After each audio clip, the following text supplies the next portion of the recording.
What's up with I don't know. This thing, my computer is just moving so slow today. Okay, class, good day, greetings. Again, I get to hang out with the baddest attorney in the land, Jessica Segal. What's going down? Hey there, how are you? I love my Friday time with you. And I always say I'm so happy that it's Friday. And I'm stopping myself today because I read an article this week actually that said, if you love what you're doing, you love Tuesdays. Like live for a Tuesday. Don't live for Friday. Like if you love what you're doing, every day is Friday. And so I was like, oh, I can't, that's so true. Like, That why do is I get true. so excited on Friday? Maybe it's the old you. Yeah, it is. It's that 9 to 5 mentality that I haven't dropped yet. You know what? I've been thinking about that, Jessica, a lot. Hmm. When you were talking about Friday, I'm like, why does she like Friday? So I mean, I don't get it. Yeah, right. Because that was like for 20 years, my whole life was 9 to 5. Like Hmm. watching that clock, 4:59, packing my bag. Oh wow. Yeah. Well, you still had. I mean, it wasn't like you're making $8 an hour. I mean, No, I get it every day. you know what? The truth is though, like I work so much more now than I did then, but it's because I love what I'm doing. So I'll work in odd hours to piece things together. Like sometimes I'll be up at 10 o'clock at night working on something because I had the privilege of watching my kids' sports games or Wow. getting them off the bus or doing those fun things. So I kind of take a break between 3 and like 6 and then, jump right back into work. So Nice. on the weekends, I like can't wait to get to work on some things now because I just love what I'm doing. But yeah, it That's is so hard to cool. shake that it's Friday payday kind of mentality. I always think of that like, the Flintstones when Yeah. you hear at the end of the day and he'd slide down the dinosaur. It was 5 o'clock and he was done. I used to live like that for like 20 years. Wow. Yeah. You blew my mind. I just can't believe I'm like meeting you at this time. It's like the universe just kind of morphs together and Oh yeah. bam. Yes, absolutely. You know what? I feel like when you open your mind to new experiences, that's when the right people come into your life. Oh wow. That is nice. I'm so honored. All right, class, you're chiming in. It's almost 2:10. How much time do we have with you today, Jay? I know you got craziness. So I have a good solid half hour. 30 minutes. Okay, great. All right. That's Maybe give good. or take. I gotta make sure I'm out the door by 10 to 3. Yeah, you know what? I think as we keep doing this thing, as with me, it's like I'm doing something. I'm cutting camera cut. There we go. It's so true. Yeah, You I know, got. Yep, I gotta switch to Mama Bear hat at 3. this has to be part of the day, though. It Yeah. has to be. Yep. But you know what? That's how we get it done. That's right. You daggone right. You daggone right. Daniel, thank you, Daniel. Thank you for your love offering. Jessica, class, welcome to another Attorney Time with Jessica Siegel. You got so much juiciness going on for us today.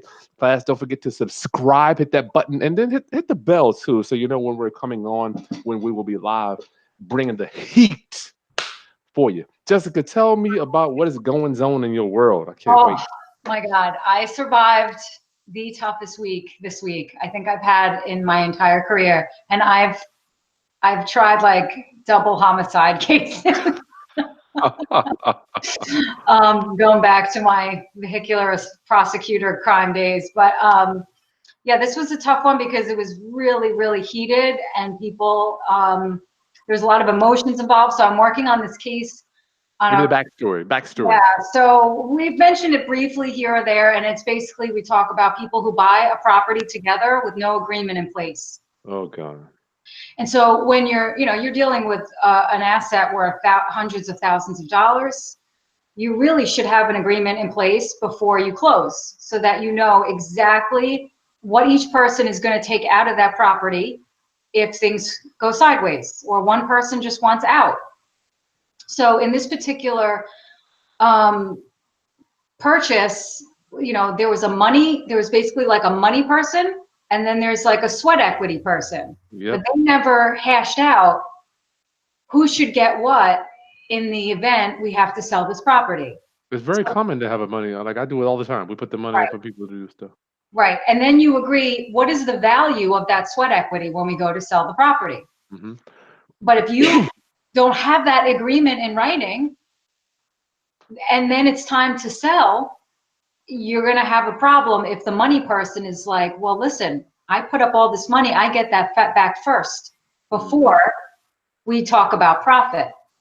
So if it's a sale where there's a lot of room for profit, everybody's happy. But what if there's only room for 10 or 15,000 in profit, right? The person who did the sweat equity really kind of gets killed on that, right? Okay. So in this particular case, that's what happens. The money person comes in and puts down about 75% of the equity into the purchase, okay? The other person, now mind you, in this particular case, they're boyfriend and girlfriend, they're not married, but it could be any joint venture. And then, this person is not putting in money, but she's making improvements to the property. She's handling the rentals of the property, running the Airbnb, doing all those other things that are involved in making the profit on the property. They aren't making any money monthly on cash flow, Jessica. They're the No, status so quo. this particular property, they were actually living in it. Okay. Only started renting it once they both left the property. To break even. Yeah. So the rental income is purely paying things like taxes and repairs to sell it, to make it marketable. Gotcha. So there's no status quo in place. There is no status quo. No. So, so basically this is what I highly recommend. They have no agreement in place. So first step is, if you're going in with somebody else on a purchase, make sure you have a joint venture agreement in place. Before the closing table, make sure you have in writing, what does each person get out before you close? Like, if we sell this, who gets what? What is the value of my physical labor, my sweat equity, all the work that I do behind the scenes? Yep. And then also, you should spell out who's responsible for paying the taxes, who's responsible for hiring the landscaper, who's responsible for paying the landscaper. Maybe you have other things, so maybe you have, if you don't escrow your insurance and taxes, make sure who's in charge of making sure the insurance policy doesn't lapse. All of these little things should be in writing up front, so there's no miscommunication. If somebody doesn't pay the taxes, it's going to go to tax sale, so you have to make sure you keep up with that. Wow. So I tell people to put in writing every possible thing you can think of in terms of what it costs to run a house, and divide that up. Because everybody likes to think about all the money they're going to get from the deal, but they're not necessarily thinking ahead of time about the responsibility. And if one person is doing all the work, but doesn't necessarily get any profit because they didn't put the money down, that's not fair either. So you definitely want to have those terms hashed out before you close. And then in this particular case, so they don't have an agreement in place.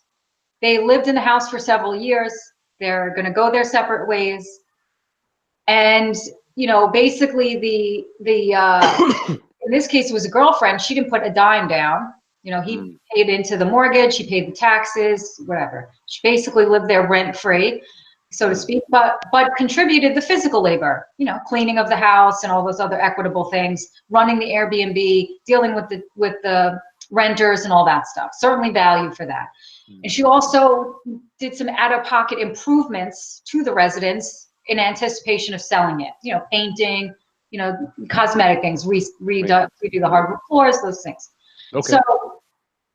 So they start negotiating amongst themselves back and forth. Now, this is the best thing. They don't have any conversations on the phone. It's all in text messages and emails.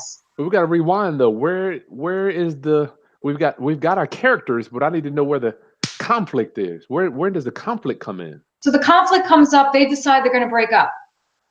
Okay. Okay. And they're going to sell the house in this breakup. Now, this particular case is a boyfriend and girlfriend, but it could be in any business partner arrangement, right? So they mutually decide this isn't working anymore. So we're going to sell this asset that we are joint owners on. Okay. Now, the deed that they did was joint owners, joint tenants with a right of survivorship. Okay. But it would Which be, means, what does that mean for our viewers? so that means that if one of them died, the other person would get full property, get 100%. As Okay. opposed to tenant's entirety. Right. As opposed to 50-50. And now, basically you have to sell the shares, the half that you have. Mm-hmm. And maybe you have 4 or 5 people going in on a deal too. Sometimes you pool money, and so maybe you have 4 people with 25% interest in each. There could be multiple people on the deed. But in this particular case, it was 2. Makes it pretty easy. So they had agreed that they would not list the property until they had an agreement in writing, because they couldn't agree on basically how to split the proceeds. Because she basically wanted him to just get the money that he put down on the mortgage and not a penny more. No profit. Why did she want that? A woman scorned. Never mess with a woman scorned. You're right. Right? You're right. And she wanted to basically take the profit, however much it was, above that initial down payment that he made. Or he made a down payment on the mortgage. No, well, he actually paid off the mortgage. Okay. Oh, wow. Yeah, he actually Later.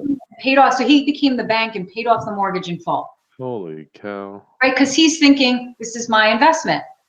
Okay. So their deal was, he said, and this is what the law is. The law says you get your initial capital contribution back plus 50% of the profit. That sounds okay. And that's all he asked for. He wanted it to be fair. She didn't want him to get any profit at all. And this is really where it comes up. When you have emotion involved, emotion equals a lot of money spent on lawyers, right? Because she was just so angry at him, she really couldn't take a step back and say, okay, if this goes to court, I'm going to have to hire an attorney. I'm going to have to hire an appraiser.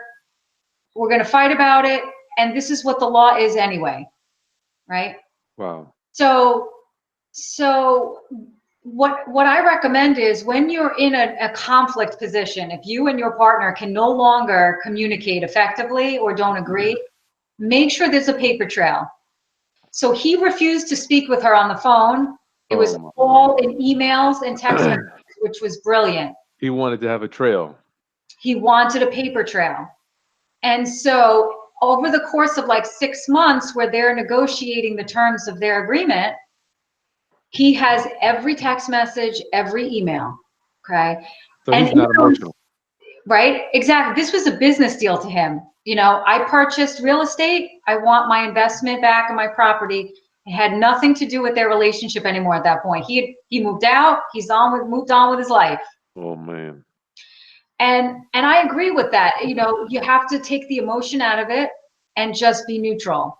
But a lot of times when people are, feel like they've been wronged emotionally in some way, it's hard to think clearly.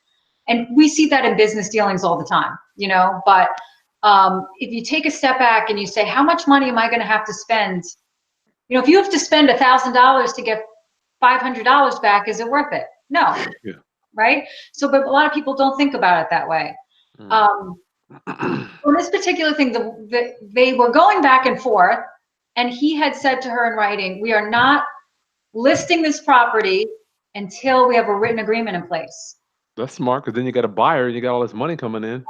Right. And so behind his back, right, she goes and lists the property. With the listing, she signed the listing agreement. Signed a listing agreement, did not include him as owner on that, and forged his signature. Oh my goodness. Right? So because the listing agent wants both owners on that listing agreement, so she forges his signature. So while they're talking all of this time about what's going to be the terms of their agreement, she keeps texting him about, oh yeah, when we list it, when I, do the listing agreement, and Oh, all these things, even though she listed it 3 months before and forged his name. mhm. So they can't agree. They hire attorney. And what we do is what's called a partition action in court. And that's basically, if you can't agree, the court is going to do the agreement for you. Phew. Okay. And it's a loser because anytime you have to force a sale, you're not going to get as much money for the property as you would if you marketed it yourself.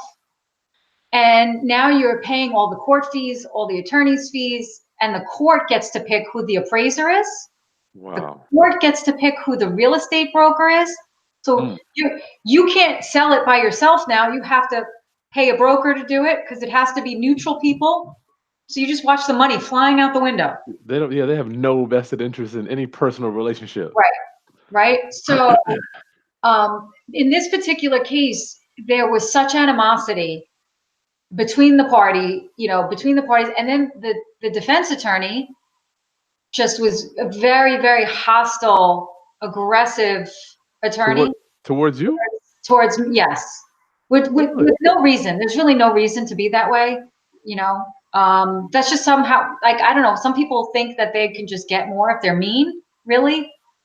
Mhm. Um, but really, there's no reason to behave that way. Which But side were you on? Are you on the male or the female I side? was representing the male, the boyfriends who had purchased, basically paid off the mortgage. So you're on the non-emotional side, and they're Correct. on more the emotional. That Yeah. could be her cousin or something. You don't know who that is. No idea. And so basically, because there was just such, we knew that she was forging documents. We were dealing with a hostile defense attorney. Mm. Um, so what we did was we asked the court if we could have a referee appointed, and I'm going to explain what that is. So if we can get a referee appointed, which is another expense you have to pay for. A referee is a Wow. neutral person that basically comes in to watch the depositions to make Mm. sure people behave, and then so that they can kind of assess the credibility of the two parties. And then the referee also helps pick a neutral person for the appraisal of the property and any issues that go along with that. And then we also asked to have the deposition videotaped Mm. so that if we went to trial, the jury would see the girlfriend's behavior and her attorney's behavior, Which is which is very hostile, right? So, you know, from my perspective, it's all about um, how you present yourself to the jury. And so I wanted to make sure, it's one thing to just read it in a transcript, it's very cold and flat. But if you can see the girlfriend glaring at him, making faces, oh my avoiding lord. questions, twisting uncomfortably in her chair, That's um, priceless. that's priceless, Mm. right? Um, Constantly asking like her attorney what she should say or how she should answer the question. Oh At wow. one point, she's actually on her cell phone, like During the during the deposition. Like, I don't know if you're trying to text someone, look something up. It was bizarre. I mean, the whole thing was bizarre. Um, what normally should have taken maybe 2 hours, we were 7 hours in. oh Okay. my And it wasn't even close to done.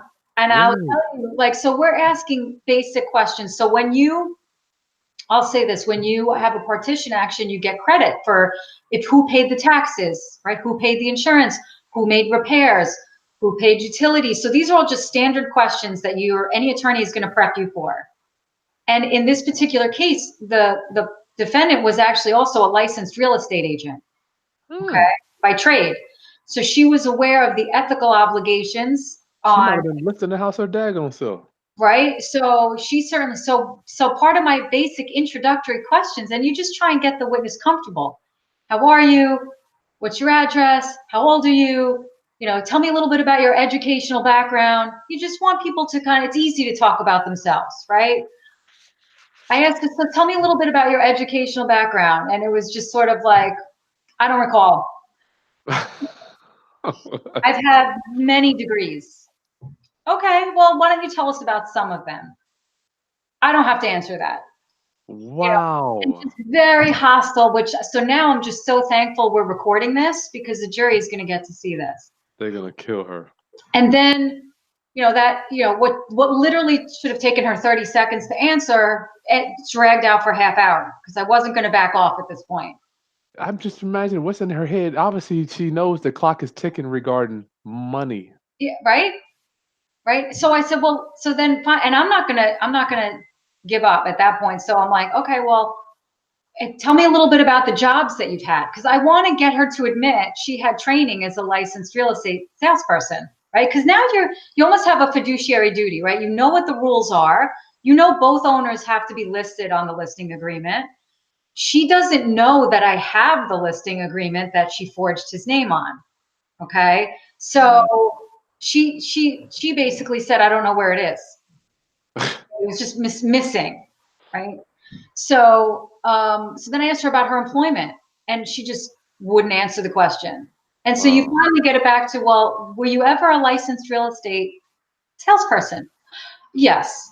Can you describe your training in becoming licensed? Didn't you have to take, are you familiar with the rules and procedures for listing on the MLS? Yes. How many listings have you done in your career? I don't recall. Well, was it more than 10 or less than 10? It was likely more than 10. Okay, well, was it more than 20 or less than 20? I don't recall. So would it be fair to say you've listed somewhere between 10 and 20 houses? I don't recall. Wow. So, and that's just how it went down. So Oh, and then, in terms of their agreement, I would ask her, who paid the taxes? Okay, these are basic questions, right? I don't recall. what? Well, I said, well, you never paid the taxes, so it really should be easy for you to recall, right? The response is, well, I contributed to the household.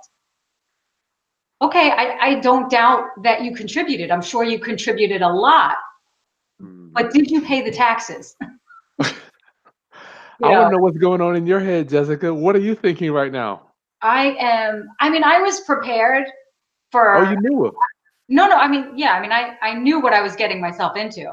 You knew the emotional and the Right. the So I, demeanor of it. I know from my client and from the defense attorney, from being in court, sort of the dynamic.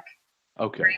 So typically, if you're even getting to court, it's because people can't agree and there's some hostility there, Mm. right? Rational people typically work it out in an agreement outside of court, you know, and you can have attorneys help you resolve it, Mm. that's for sure. And attorneys can draft all kinds of agreements for you without you ever having to walk into court. Wow. Um, and so, at some point, it just became, A a circus. show. And I was just so happy it was all being recorded. Wow. So then I started asking her about the fact that why didn't you tell him that you had listed the property? No, but at that time, she doesn't know that you know that it was listed. No. So I just said it as a statement of You fact, had to let it out. right? So how come you didn't tell him about the listing? Oh, he knew. He knew all about it. Okay, so there she admitted guilt in it, listing it. So, well, no.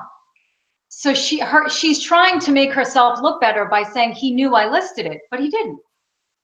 So she's lying. He didn't know she listed it. So she's now testifying under oath. He knew I listed it. I had his permission. Mm. So that's when I take out all the text messages Text me. Oh my goodness. Just where crushing this lady. line by line, I had her read the date and the timestamp at least 5 times, where Oh she's wow. saying in writing, she's not listing it, it's not listed yet, we don't have a written agreement, I won't list it until we have a written agreement. Mm.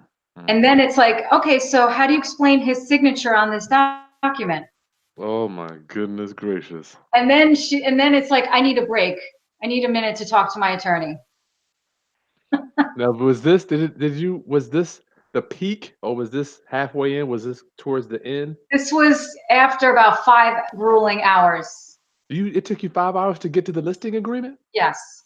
Holy That's what I'm cow. saying. This was probably the most exhausting deposition or hearing trial I've ever had to get through. Wow. And you've been dealing with murders and Yep. That's what I'm saying. I'm like, I'm telling you, this day will go down in history on my career. But it was great because I'll say this. Up until that point, she wouldn't agree to $1, giving him $1 of profit. After going through this process and having to testify, having the camera in front of her, you know, we're 5 hours in, she sees I'm not going to back down. I'm going to just keep asking the question. You know, sometimes I would ask a question, she would give an answer that was completely unrelated, you know, had no bearing on it, and you just have to stay calm. And you're like, okay, that's not the question I asked you. Let's try that again. And at that point, she said, let's talk settlement. And we settled it in one day. And, you know, and it was a 50-50 split. back to where the shit was going to be at originally. Yes. Right? Because she saw that she wasn't going to get away with it. She's probably been showing her, you know what, to him before she started showing it to you. Oh, yeah. You know, which there's always a reason people break up or business deals, you know, business partners break up. There's always a reason. So, you know, that being said, it was great because it was the right thing to do. I'm not going to say, you know, the boyfriend conceded certain things and gave her credit for repairs and things and money she put in, and you know, let her keep all the rental income that she was using to pay the taxes. So you always have to concede something. So he didn't walk away with everything. He gave up certain things and she gave up certain things, and they met in the middle and agreed to the split, which is how it should have been from the very beginning. And the referee will now hire an appraiser to come in and give them a value for the property, and you know, just continue, because now and eventually what will happen is we'll draft an agreement and discontinue the court action, so you don't have to at least pay for court anymore. This sounds so expensive to me, and they still have to use a referee. Yes. That is so not cool, man. No, it's just literally throwing money away. How much are these people throwing? Thousands and thousands of dollars. Thousands of dollars. Oh, Okay. So you got to figure your referee is a few $1,000s, videographer, a few $1,000s, your appraisal on top of that, the attorneys, lawyers. Yeah, your fees. 10 grand easily, maybe Does, more. does the prevailing person get to bill the losing party? Not if you have a settlement. Only if you took it to court and won would attorney's fees be covered. Good Lord, man. So what do we take from that, honestly? Yeah. What I always say to people is, be reasonable. Emotion should never be part of business, okay? And Good one. document everything, okay? He was very smart. He documented every conversation, and you know, especially if somebody is manipulative, it's very important to keep records of everything. Yeah, well, he didn't have any emotion. He's looking at this like, okay, I might have to go to court one day, so let me get down. Right, exactly. Yep. Jeez. And every one of the emails and text messages, he's polite and courteous and just neutral. This is purely a discussion about business. Wow. And you know, her messages all weave in reasons they broke up, you know, personal attacks, name calling, you know, things like that. And a jury would have seen all of that too. Yeah. I always tell people, you know, don't put anything in writing that you wouldn't want somebody else to read. That's right. You know, in terms of how you talk to people, how you treat people. And you know, I had something similar come up with a different client where it was an aunt and a niece. Same thing. It's like family. You think that there'll never be a problem. One person's the money, one person's the contractor. And same thing, they didn't have anything in writing, and you know, the money source decides, hey, I want more than I think the other person should get. They don't have agreement. They're hiding documents. They're cutting off access to bank records. You know, gracious. So it goes sideways even with family. So whether you're an intimate partner or a family member, you have to protect yourself. Certainly with a business partner that you don't even know, you're going to want, I think most people understand if you're dealing with a business partner, it's acceptable to have things in writing. Mhm. But even if you're dealing with an intimate partner or a family member, put it on paper. Yeah. Put it on paper. There's no reason not to. We put I mean, so the referee is a great resource because if you can't, it's expensive, but if you can't agree, it is truly a neutral person. Are they like a mediator? Well, in concept, yes, but with a special focus on real estate. So this Mm. mediator is somebody with 30 years experience in the real estate market, who Gotcha. knows what appraisals are, the values of property are in this neighborhood, knows, what are important parts to look at on the title, on the deed, what, and knows how to credit the repairs, things like that. Gotcha. So yes, and it's somebody appointed by the court that neither party knows, so you can't Mm. allege any favoritism. That's And this guy was great. He happened to be an attorney, but he's been doing this for 30 years, strictly for real estate deals. And it was really helpful because he talked to both parties, separately, and really helped say, look, these are the issues, really kind of helped bring it around to Are get. you in the room with both? Or when the referee goes in, are you in the room with both people each No, time? I agreed to step out with the client, with the boyfriend, so that the Mhm. referee could just talk to the girlfriend and her attorney. Gotcha. And I didn't have to do that, but I did because I thought that might really help the settlement. It did.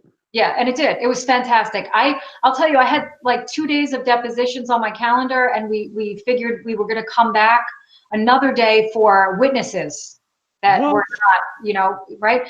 And so to be able to resolve it amicably within that one day was fantastic. How much money we're talking about here at stake? 150, like between, could be Okay. anywhere from Sizable, 75 to 150,000, depending on what the house sells for, sizable amount. Right. I mean, yeah. Okay. And the other problem too is putting aside even the money. Until they can agree, the boyfriend is looking at a liability risk, okay, because he's part owner. So, if somebody gets hurt on the property or she gets some lien or judgment attached to the property, or, the longer he's Tied attached up. to this house, he's at risk for something. Yep. And he can't get off until the court says so. So Lord. the partition action forces a quick sale. That's why people do it too. If your co-owner is dragging their feet or just doesn't want to sell, can't come to an agreement, the partition action forces that sale.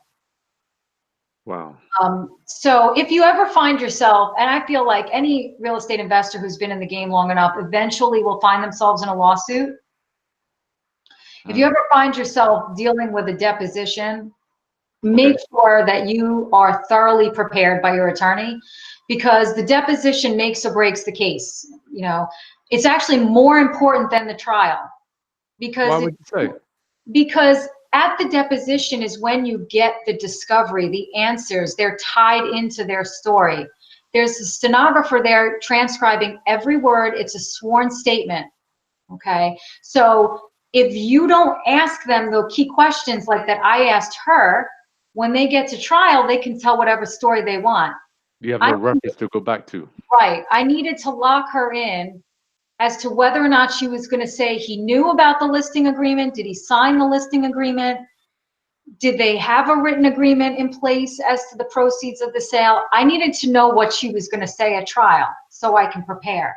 Unbelievable. But a lot of attorneys, they don't really pay much attention to the deposition, and they'll just sort of wing it, thinking I need to really focus on the trial. And if you don't ask those key questions at the deposition, you miss the opportunity to lock a witness down. Lock them in. Yeah. And in this case too, when you ask those questions, it also helps settle it, because now they're like, oh, well, what am I going to do? Or on the other side, if the deposition, goes, let's say, for my client, let's say my client thought the deposition didn't go so well for him, it may help him settle too. It's either way. It usually helps either party see that it's not worth it to go forward So he was ready to settle from the start, and she from the was the jump. one. Yeah, Hmm. right. He basically said the law says this is what I'm entitled to, and I'm willing to let you have all these other extra things.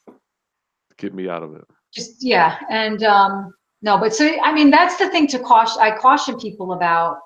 You know, people will do sneaky things, and when it comes to money, so you know, if we didn't find that listing agreement, you know, she was going to keep her story straight that he agreed to it. He told me it was fine that I listed it.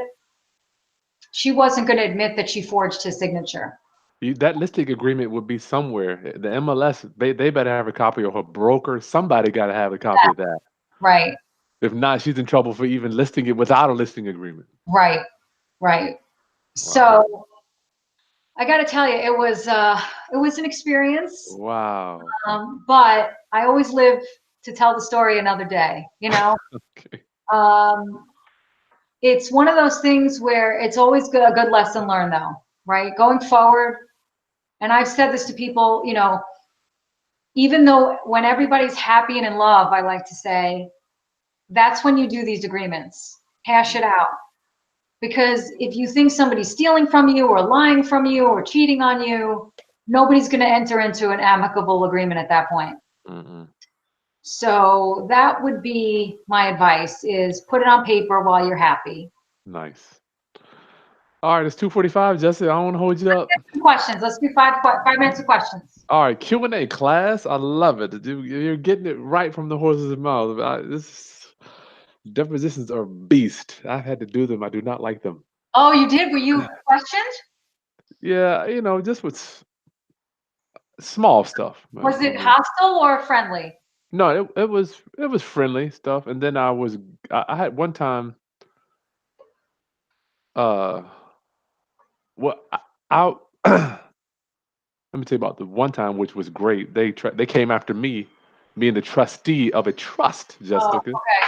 And so when I stood up in court, I just told them I'm just a trustee. They let me go. Yeah. So I thought it was going to be more of a thing, but being the Okay. trustee, I had no liability. Okay. That was the one that I preached more over than the one that really happened. It's Okay. nothing. It wasn't nothing big. All right, any questions, class Q&A with Jessica? On my dime, I'm taking care of this for you guys today.